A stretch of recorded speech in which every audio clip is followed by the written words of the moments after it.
What's up, everybody? It is Exposed to.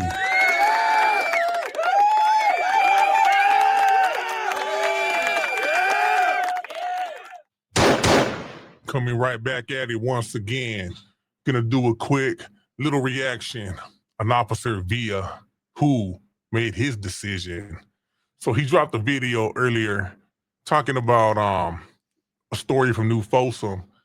Basically, he talks about an individual who he names, and basically, this is what it comes down to.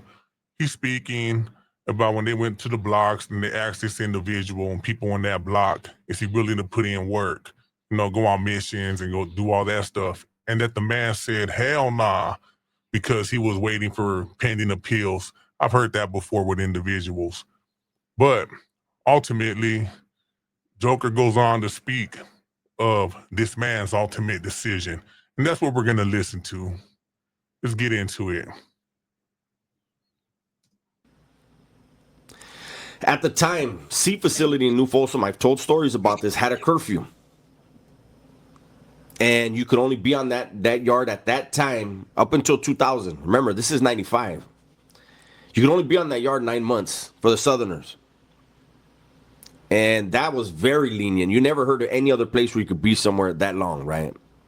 If it was, a question mark on the yard. He went to AdSeg, the whole, and when he went to committee, he was told he was going to C facility. And when he came back, he told the fellas, hey, I'm going to go to C yard and I'm going to do my time. And I remember the dude sent me a kite. Somebody came from AdSeg and they're like, here, this is for you. And it was him. And he wished me this and this and that. And, but I'm going to C yard and I'm staying there.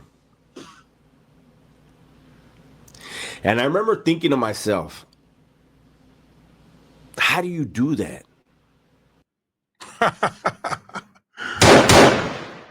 How do you do that? Officer Villa, how do you debrief? How do you tell on convicts, inmates, this man who ultimately made a decision to go in program, hey, all power to that man, whatever his decision was, but that man did not debrief, that man did not tell, that man did not give up information like you. Let's hear more of the BS. Like, how do you, like all these dudes, like this was such a cool ass dude, man. And he was never asked to do anything. And was just like, nah, fuck that. Fuck what everybody's going through. I ain't sacrificing for nobody. Again, hey, that man made a decision that he felt was best for himself. He went with his heart. Hey, all power to him. When I think back, I don't remember anyone else ever being like that. I ran into a handful of individuals who were like that. Everybody was so gung-ho to put in work. Nah, on a 180, I don't care if it's a 180, 270, not everybody is quick to want to put in work. That's a fact. As I look back on it now, from a different mindset, I see that his priorities were right. His priorities were his family, his freedom, and himself. See what Joker, Officer V, is doing? He threw that out there. That's basically him trying to speak for himself. What he wants people to believe when he actually comes out and admits that he debriefed.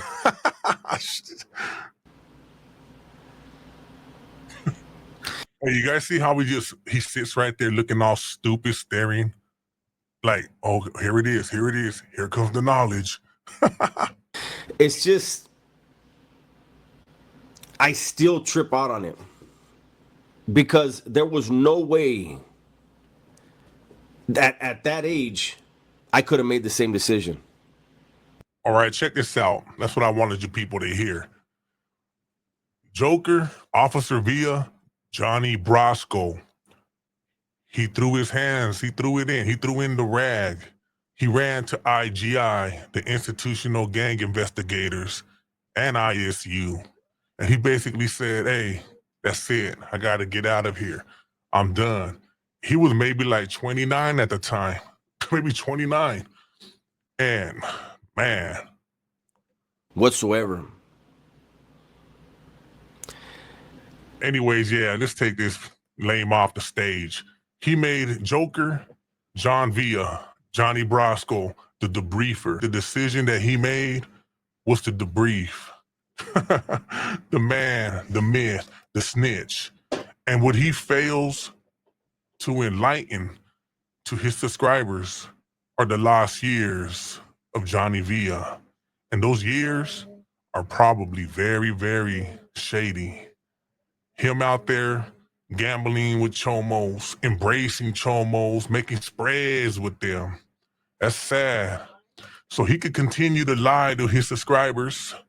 Honorary IGI, Officer Villa, CDCR number J38001. Yet he still tries to convince everybody that he was some heroic, honorable inmate, model inmate John Villa. Yet he still feels offended when people call him model inmate.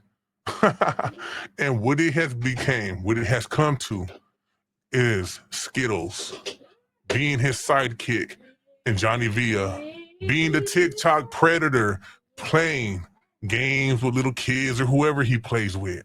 Him and Skittles have ran the TikTok being predators. They are weird.